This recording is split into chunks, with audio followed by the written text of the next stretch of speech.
Most of you will have picked up by now that the season of Lent has something to do with preparing people for baptism and church membership. The first few generations of Christians weren't much into lengthy preparations for baptism. If a person made a decision to commit their lives to Jesus and his people, they were often taken immediately to the nearest available water and baptized then and there. In a culture and time when becoming a Christian put you at risk of being fed to the lions, it was reasonable to assume that if somebody said they wanted to follow Jesus, they were not taking it lightly. But a couple of centuries later, that all changed. The Roman Emperor Constantine announced that Christianity was now the official religion of the empire. And suddenly it was not only permissible to identify yourself with the church, it was politically and socially advantageous. If you were one of Constantine's soldiers or public servants, you were more likely to get promoted if you were known to be a Christian.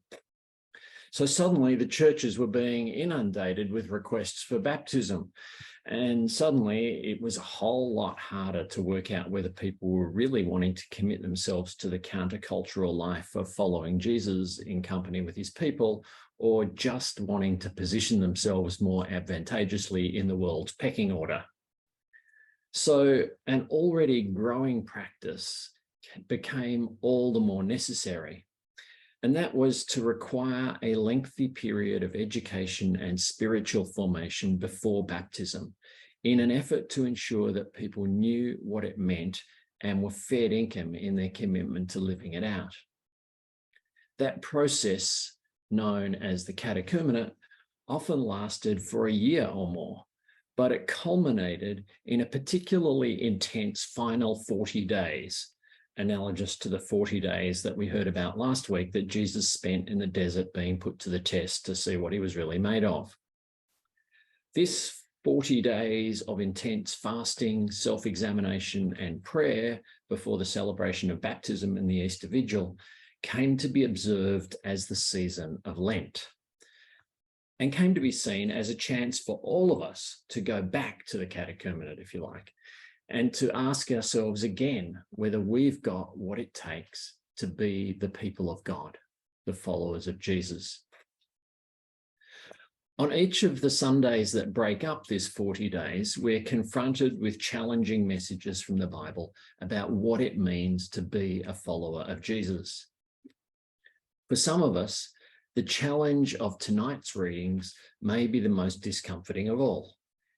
In our reading from the Gospel according to John, we heard Jesus using the metaphor of birth to describe our emergence into the life of the culture of God. And while I suspect that your memory of being born is probably as hazy as mine, you can probably still agree that at the time, you had very little control over what was going on and no idea what lay ahead of you. Jesus' use of this birth metaphor can be easily misheard because we're rather too familiar with it. The phrase born again, which comes from this passage alone, has come to be a widespread slogan for the evangelical movement, and its overuse, and dare I say misuse, has meant that even if we haven't been totally put off it, we tend to think we know what it means, which is a bit ironic because in the context in which Jesus uses it, the question of whether we can even begin to know what it means is actually one of the key questions at stake. In the story, we hear that Nicodemus comes to speak to Jesus on the quiet.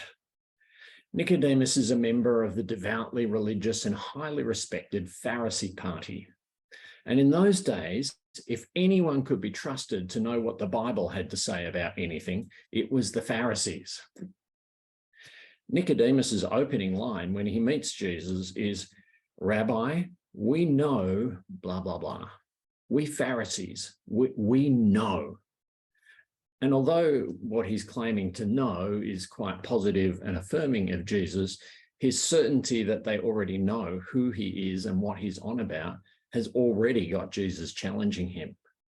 Jesus doesn't quite say, "You don't know nothing," but he might as well have.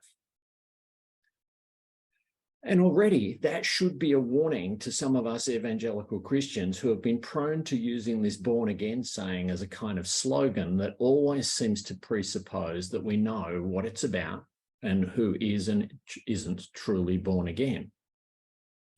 Whenever we think we know what it's about, Jesus is likely to pull the rug out from under us.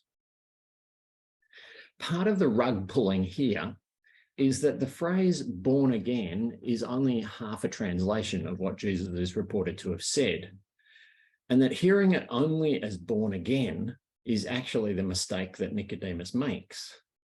There's a word play here which can't actually be translated into English very well, but the word that Jesus uses can have two different meanings. Jesus could be saying that we must be born again, or that we must be born from above.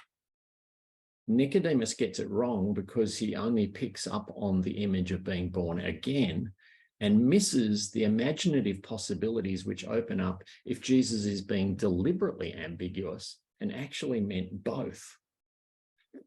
And surely that is what Jesus is calling us to imagine, not just being born all over again like the first time, but being born from a different source. And as Jesus continues to speak, he foreshadows his own death by speaking of being lifted up on the cross in order to be the source of life. And so we have the from above possibility interpreted for us. It is from the crucified Jesus lifted up above on the cross that we are to be born again if we are to be born into the culture of God.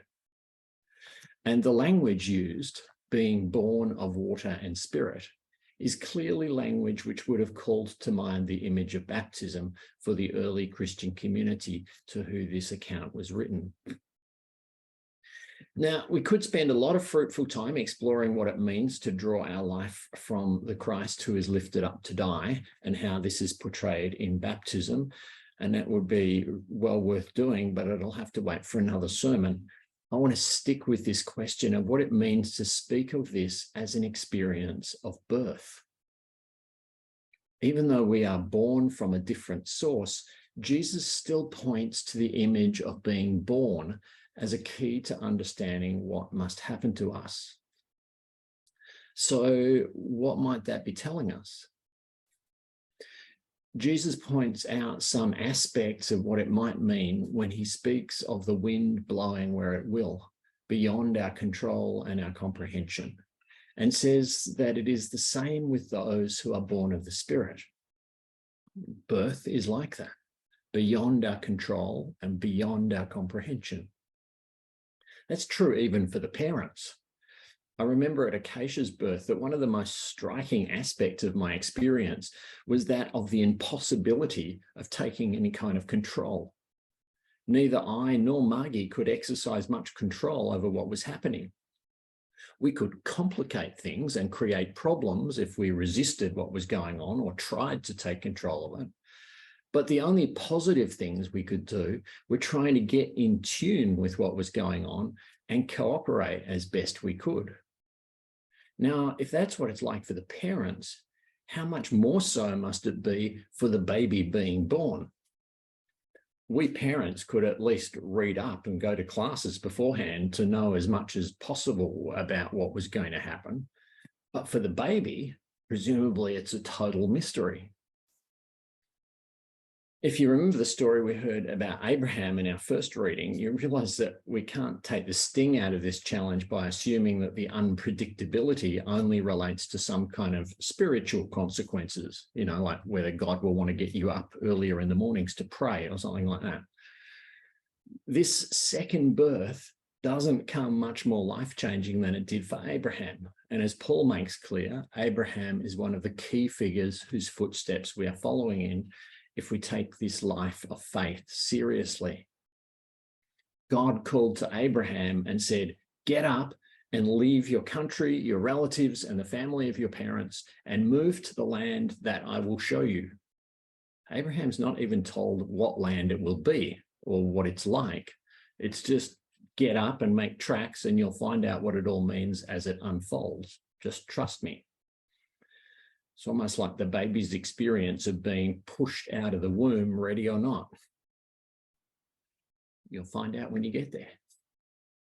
Now, it may be the case with the new birth that Jesus calls us to, that like God's call to Abraham, that we have some control in the sense that we can refuse to respond to the call and resist the new life that beckons us. But apart from that, it is as beyond our control and comprehension as was our birth from our mother's wombs. The very act of responding to the call of Christ and accepting the gift he offers involves a surrender, a relinquishing of all control over our destiny. We can know no more of what life in God will mean than a new baby knows of what life in the big wide world will mean before being pushed uncomprehendingly into it. But life in the wide open spaces of God's love is as much our destiny as arriving in the arms of loving parents. There are plenty of people around who seem intent on repackaging the gospel as some kind of self-improvement or personal growth program. They make it sound as though the culture of God is something that we grow into and bring about by a process of self-transformation and social engineering. But Jesus doesn't present it as something we can bring about or grow into. It's something that is born and that we are born into. We can resist it and abort it or surrender to it and be born into it, but we can't make it happen. And when it happens, we're not likely to even understand much of what has happened to us, let alone be able to codify it into a 4-step technique to manufacture or measure the salvation of anyone else.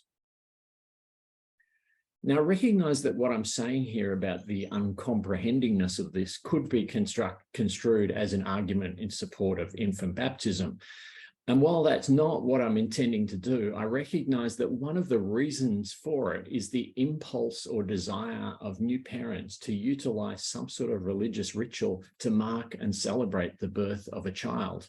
It's an almost universal impulse. Even parents who have no religious faith often feel suddenly moved to seek out some sort of meaning-making rite. And one of the reasons for that is that birth is such a mysterious and awe-inspiring event.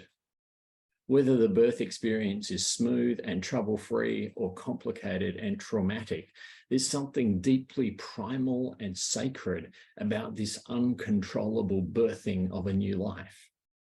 It confronts us with the deep mysteries that lie beyond our capacity to manage and organize and understand. And it is at these moments when we stand and gaze wonderingly beyond the horizon of our own limits that we catch a glimpse of just what Jesus was on about and how closely bound up are these sacred moments: the birth of a baby, the birth of a new follower of Jesus, the birth of the culture of God. All of them place us in total dependence on the grace of God. All of them spring from the restless, insatiable, generative love of God. And all of them are signs and fruits of God's desire to love and be loved and to bring to birth the age of justice and grace and joy.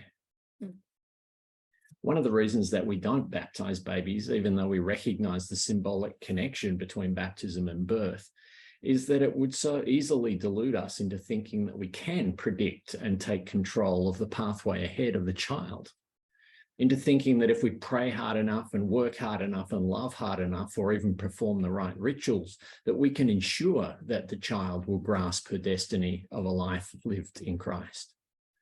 That would be to lose sight of our own limits and fall into Nicodemus's mistake of thinking that we can know and can explain and can control.